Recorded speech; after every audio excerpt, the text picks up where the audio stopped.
watangiwe muje mukora mutya kugira ngo munyibuke. N'igikombe akigenza atyo, maze bamaze kurya ati, iki gikombe ni isezerano risha ryo mu maraso yanje, muje mukora mutya uko muzaja munyweraho kugira ngo munyibuke. Kuri 26, uko muzaja murya uwo mutsima mukanywera kuri ico gikombe, muzaba mwerekana urupfu rw'umwami Yesu kugeza hazazi. Ico gituma umuntu wese uzarya uyu mutsima w'umwami wacu cyangwa uzanywera ku gikombe cye uko bidakwiriye, azagibwaho n'urubanza rwo gucumura ku mubiri n'amaraso y'umwami. Amen. Imana ishimwe ku ijambo tuvuye kumva. Imana iheze umugisha umukozi w'Imana. Barikiwe sana. Ngiye kuvuga amagambo magufi cyane ajanye n'uyu munsi. Haleluya. Aya magambo yose umuvugabutumwa avuye kuvuga kwari kugira ngo tubashe kuvuka muri Kristo Yesu, twitwe abana b'Imana. Kwari kugira ngo ubwami bw'Imana bwongere bugaruke mu isi, hagaragare ubumana mu isi kuri jewe nawe. Haleluya. Nta yindi mpamvu iyo mibabaro yose yabigenza gutyo, kwari kugira ngo jewe nawe hagaragare ubumana, hagaragare Edeni ya none, hagaragare ubusabane n'Imana, twitwe abana b'Imana bivuye mu maraso y'umwana w'Imana. Haleluya. Aravuga ngo nicyo gituma igihe cyose muzaja munywera, muzaja kurya uyu mutsima. Oh, haleluya. Reka maze mvuge ku kamaro ko kurya umutsima n'amaraso ya Yesu Kristo gato. Uyu mubiri mubona utunzwe n'ibiryo turya, kandi ubugingo bwawo kugira ngo umubiri ubeho ugizwe n'amaraso niyaheza uyu mubiri kubaho. Amen. Uyu mubiri wacu twambaye udafite amaraso tiwobaho. Namuza wireba ukareba umubiri wawe, ukareba uko umeze, nuko waje ukawugaburira ukawitunga mubiri, kandi ukawukubiyemo ubugingo buri mu maraso.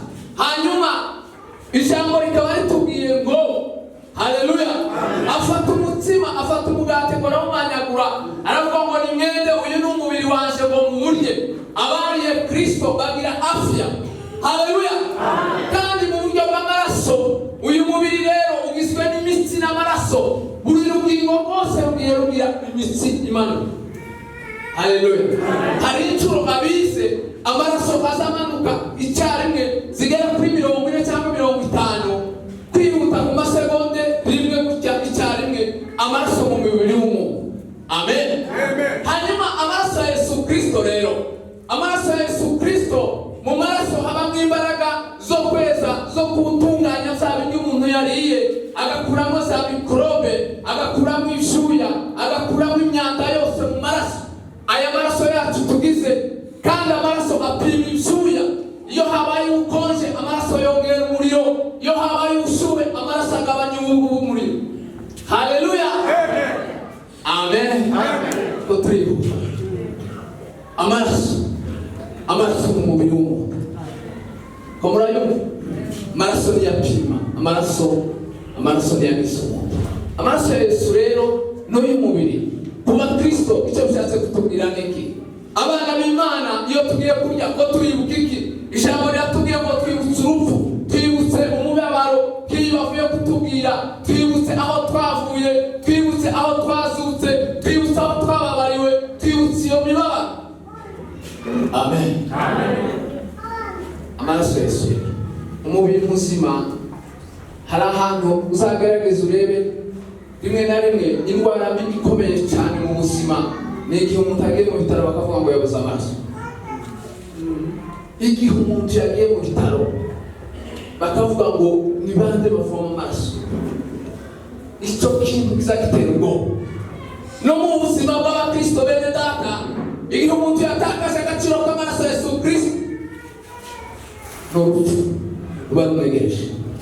Igihe umuntu yatakaje agaciro k'amaraso, igihe umuntu yibagiwe amaraso y'agaciro ya Yesu Kristo, nta kindi kiba gisigaye, haba hasigaye urupfu. Amaraso ya Yesu rero aratoza, araduhumanura. Amaraso ya Yesu aratemba, uko imitsi itembesha amaraso mu mubiri w'umuntu, mu bwonko no ahantu aho ariho hose, niko n'amaraso ya Yesu Kristo aza yoza abakristo. Iyo abantu batozwa n'amaraso, iyo umuntu avuga nabi, no kuvuga amaraso ya Yesu Kristo abataroza akanwa. Iyo umuntu atekereza nabi, amaraso ya Yesu abataroza ubwonko. Iyo umuntu atabasha gukorera Imana, amaraso ya Yesu abataragera mu maboko. Iyo amaraso ya Yesu ataragera mu muntu, icyo gihe abantu basanga bararwaye paralise yo mu mwuka. Pawulo aravuga ngo aho twavuye gusoma, bafata icyo nahawe n'umwami, kumenya ngo nuko ijoro umwami yagambaniweho, ngo Yesu umutima ngo arawushimira. Aravuga ngo muzaje murya, ngo muzaje murya kandi mwibuka. Bafata n'igikombe, baravuga ngo aya ni amaraso yaje y'isezerano atanzwe ku bwawe. Amaraso ya mbere yatanzwe igihe cy'abamose cy'ibitambo, amaraso ya kabiri yongerwa gutamba, ariko isezerano ni iryawe naje. Haleluya. Aya maraso ya Yesu Kristo ko tubibuka ibyo umuvugabutumwa avuye kuvuga. Bene data, Pawulo aravuga ngo mwiyinire, ngo mwisuzume mutazagirwaho n'urubanza. Igihe utinyuka, igihe wegera ameza y'imikate, usubanza wiyinire, usubanza wisuzume, uganire n'umutima wawe, utekereze icyo mupfa ku mwana. Nusanga hari icyo mupfa, haracyariho umwanya, mwene data uzusubira inyuma, ubanza usaba Imana imbabazi. Ntabwo hari umupfa na mugenzi wawe, aho kugira ngo ugibweho n'urubanza. Iri ni ijambo ry'Imana. Biteye ubwoba ko hari uwo bamutinyuka gukora ibidakorwa. Iri ni ijambo ry'Imana, bene data riba rivugiwe aha, kugira ngo iyi si divayi isanzwe, wisumuka dusanzwe n'ibyahumanuwe n'Imana, bihumanuwe n'ijambo, bihumanuwe n'amasengesho abakozi b'Imana bagiye gusenga, kandi harimo imbaraga. Oh, haleluya! Harimo imbaraga. Ntabwo uzizeye muri iyi divayi, harimo imbaraga. Ntabwo uzizeye muri iyi mutsima, muri iyi mukate twashyize, harimo imbaraga zishobora kongera guhemba urugingo rwawe rwabaye paralise, zishobora kukongera kuzura umutima wawe umaze gucika intege, zishobora kukubera igisubizo cy'ibibazo byawe wari ufite, ariko ntabwo uzizeye.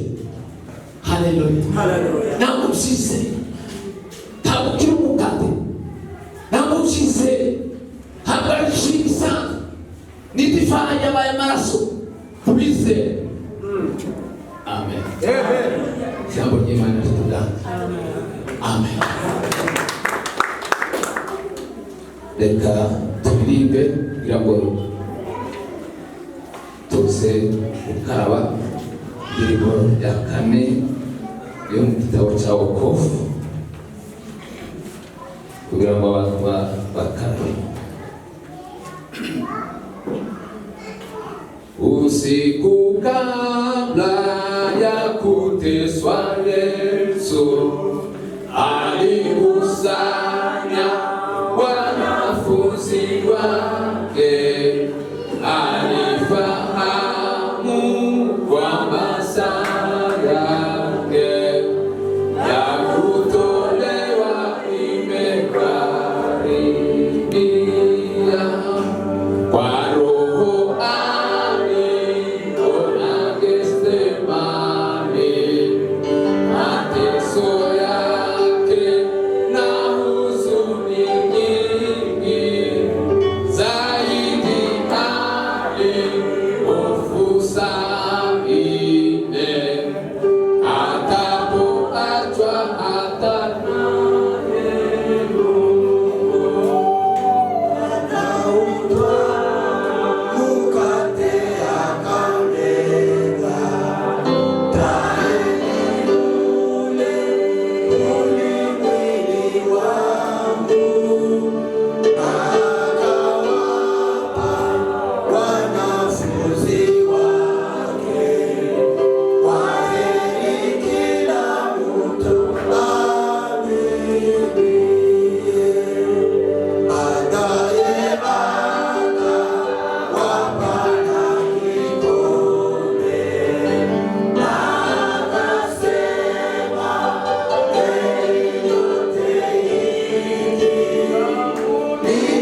abigishwa be bari bamukurikiye. Aravuga ngo basokuru banyu babiriye Imana ariko byaranze. Niki cyatumye babiri? No kutizera kwabo no kwinangira. Amen. Ariko aravuga ngo nije gutsima w'amaguru. Usandya wese tazapfa. Haleluya. Usandya wese azabaho iteka tazapfa. Rero bene data, tugeze kuri uyu mwanya wo kwibuka gupfa kwa Kristo no guzuka. Aravuga ngo genda umutsima arawumanyagura, aravuga ngo uyu ni umubiri wanje utambwe kuwa bwami bwa benshi, jewe nawe turimo. Reka twumve asenge. Data mu izina rya Yesu Kristo, wera utare nawe kuzimu, wera bazutse, wera babajwe kubwa benshi, turaje muri aya masaha y'umunsi, tuzane igitambo c'ishimwe, tuje kwibuka ibyabageza ku bwacu, tuje Maraso yawe arahumanura, maraso yawe aratweza, maraso yawe aratuganya. Unibwo bugingo barahoma yuko bameno watumye ariwe Kristo mwana w'Imana. Reka turusheho kumenya, reka turusheho kumusobanukirwa Kristo, reka twibuke imibabaro yawe. Oh haleluya.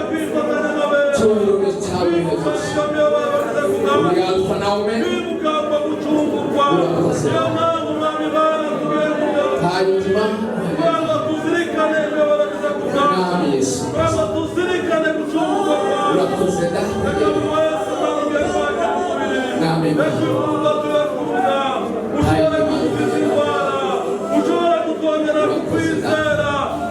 reka benshi bahemuke kuba amaraso yawe. Reka benshi bongererwa imbaraga kuri aya masaha. Reka benshi babona Imana, ariko twibuke imbaraga zawe yuko twibuka urukundo rwawe. Urakoze Mana. Bityo wenda igikombe aragishimira, arababwira ngo ni amaraso yacu atabwe ku bwawe.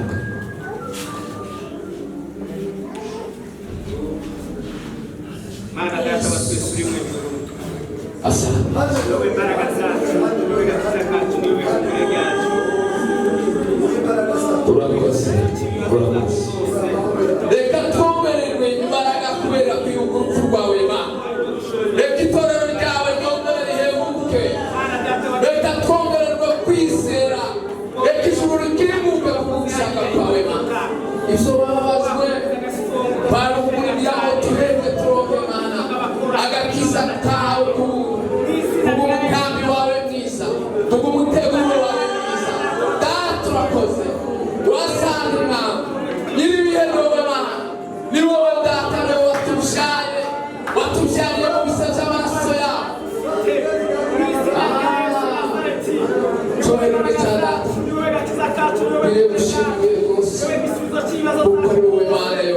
Mana data wa twese uri mu ijuru, Kuko ari wowe Mana utegekeya mu isi no mu ijuru kandi amaraso Mana yawe ashobore kugukiza ibinya by'umutima mu izina rya Yesu. Aho umwana umutambyi cyangwa se imitima y'abana bawe, Mana data wa twese uri mu ijuru, turagushimiye. Asigaye wigaragaza ko Imana tubona ukuboko kwawe, kandi tujijwe mwiza y'ihumure, dukomeza mu rugendo rwacu, dukomeza kubana natwe muzagira n'ubundi mu izina rya Yesu Nazareti. Amen. abandi bakomeze basenge.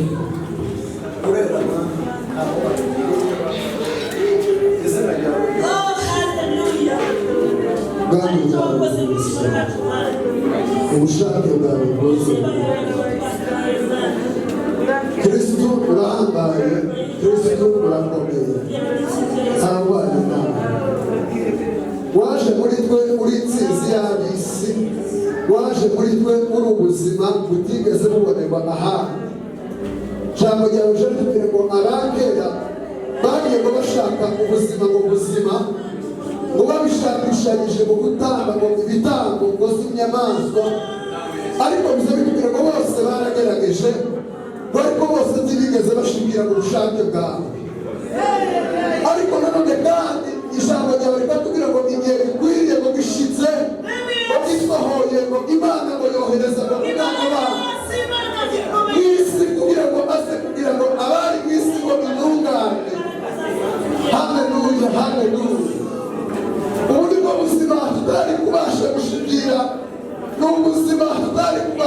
kugeraho n'ubuzima tutari kubasha gutekereza, kubera ko bije bikubwira ngo nyuma yo gupfa kwawe abanditsi ngo nibwo bashizeho ijambo rikuru baravuga noneho ngo abari muri Kristo Yesu barahindutse ngo icyaremwe gishya, ariko ngo ibitekerezo muri abantu birahindutse, ariko ngo imikorere ngo n'imivugire zose biba bishize, ariko ngo dore zose biba bihindutse ngo kuba bishya. Ijambo ryawe rikatubwira ngo arabihamya, ariko ngo none ngo turumva amakuru, ariko kubera ko Imana ngo yashatse ko tubasha kuzurira mu mugambi wawe, bijya bitubwira ngo muri Edeni ya mbere Adamu hari icyo yakoze, bijya bitubwira ngo ibintu w'inama zose biza ziyafisha mu buzima bwe, bijya bitubwira ngo yahindutse icyaha kandi ngo yahindutse ikivume, bijya bitubwira ngo yahise ayikeneraho abura mico yari afite ngo akiburaho ububasha ngo n'agaciro ngo kubasha gutegeka kuko yari yaragiraho, bijya bitubwira ngo arongera kandi ngo kuva ku burengezo bitatu wasohorezwamo ngo kimwe ngo cyo guhindukamo indwara, bijya bitubwira ngo ku musaraba Yesu ahageze kuko ngo nibwo yabashe guhinduka kw'isoko, bijya bitubwira ngo yari bahinduka icyaha kugira ngo duhinduke mu kiranuka kw'Imana, bijya bitubwira ngo yahindutse igihugu kugira ngo twongere turahumurwa, wari warabashe gukuriha Iburahimu bisobanura ngo isekuruza ngo wabizera bose, bijya bitubwira ngo nanone kandi bakubwira ibicumuro ngo yari bacumita bigoni babikamutera gusheja mu mubiri, bijya bitubwira ngo uburwayi ngo buhita bumugaragaraho kugira ngo tuboneke turi bazima. Ijambo ryawe ritubwira ngo mu bisigaye ngo niyo yadukirishije n'indwara zose, bijya bitubwira ngo yavuye guhinduka umugane kugira ngo mu bukene bwe yongere ngo adukirishe twebwe ngo bari bariho ngo tudafite Imana nzima, kandi ngo turi n'abashyitsi ngo tuzi amasezerano twari turiho Imana itari muri twebwe, ariko bijya bitubwira ngo ku musaraba Yesu ahageze ngo yongere kurepare ku Mana bwacu, bijya bitubwira ngo nuko wera amaze kutugeza hagati ngo muri twebwe hari icyo yakoze. Yesu bikweretse ngo icyiza ngo nuko amakungwamo yavuze muri namara kugenda zabohereza mu mwuka, kandi mu mwuka ngo azabana namwe ngo azabafasha ibyo bamutegeka mugezwaho namwe, Mwuka Wera ingwate ngo ibasha kugaragaza mu buzima bw'Imana, iwe muri twebwe nibuzuba ubusabane bwacu bubashe gukoreka. Bijya bitubwira ngo Pawulo wakuze ngo atari umubigishwa we ariko ngo wagendanye na Kristo mu buryo bw'umwuka, bijya bitubwira ngo umunsi umwe yaravuze ngo ni umunsi w'ubwami babasha kubonekerwa ngo n'umwami, ariko ngo nibwo ngo nabashije kukwerekwa babashe kumenya izakozwe zose, biza bitubwira ngo arabihamya ababishwe bagambaniye mu mwami Yesu ngo nibwo yeze ngo umutima arawumanyagura ngo nanditse ngo arafata arawushimira, ariko ngo uyu mubiri gutambe ngo kubwabenshi, ariko umuntu ngo ntabunya wazabaho iteka. Bijya bitubwira ngo Yesu ari ku musozi ngo aganira n'abigishwa n'abandi bose ngo bari baje gusabana nawe, bijya bitubwira ngo bwa mbere ngo yabashe kubaganiriza bakoresha igitangaza bato gutubura mu mutima, bijya